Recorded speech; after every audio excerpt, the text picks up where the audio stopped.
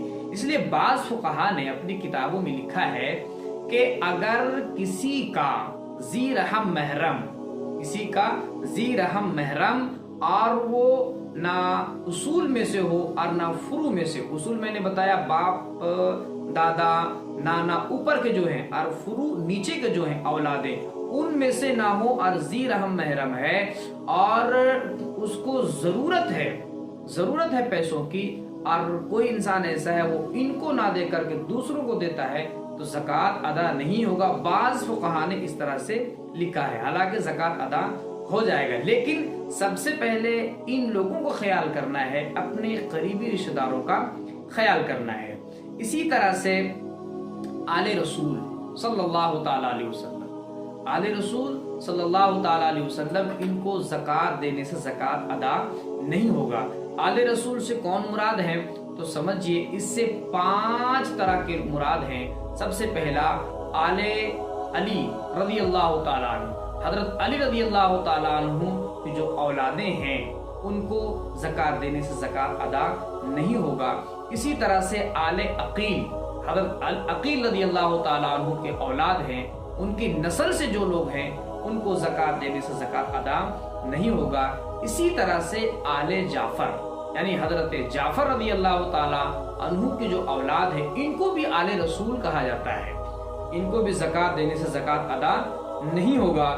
اسی طرح سے آل عباس، یعنی حضرت عباس رضی اللہ تعالیٰ عنہ کی اولاد ہے، ان کو بھی زکوٰۃ دینے سے زکوٰۃ ادا نہیں ہوگا۔ اسی طرح سے حارث ابن عبد المطلب کی جو اولادیں ہیں ان کی نسل سے جو لوگ ہیں ان لوگوں کو زکوٰۃ دینے سے زکوٰۃ ادا نہیں ہوگا۔ کوئی یہ نہ سمجھے کہ آل رسول اللہ صلی اللہ تعالیٰ علیہ وسلم کی اس سے توہین ہے، یہ نہیں۔ سادات کا، آل رسول صلی اللہ تعالیٰ علیہ وسلم کا یہ مقام ہے کہ ان کو زکوٰۃ کے پیسے نہیں بلکہ ان کو ہدیہ دے، ان کی خدمت کرے، کیونکہ زکوٰۃ میں نے پچھلی ویڈیو میں چرچا کیا تھا کہ زکات جو کہلاتا ہے مال کا میل کچیل کہلاتا ہے. تو مال کا جو میل کچیل ہے، کیا ہم جو ہے یہ مال کا میل کچیل نعوذ باللہ وہ آل رسول کو دیں گے؟ بالکل بھی نہیں، بلکہ ہم جو ہے ان کی خدمت کریں گے اور ان کی خدمت میں ہدیہ پیش کریں گے. اور زکوٰۃ کے پیسے نہ دینے سے ان کی توہین نہیں، بلکہ آل رسول صلی اللہ تعالی علیہ وسلم کی عظمت ہے کہ ان کو ہم زکوٰۃ یعنی مال کا جو میل کچیل ہے وہ نہیں، بلکہ ہم ان کی خدمت میں ہدیہ پیش کریں گے اور ان کی خدمت میں اپنی جان کا نذرانہ پیش کریں گے، ان سے محبت کریں گے، ان سے پیار کریں گے، ان سے لگاؤ رکھیں گے.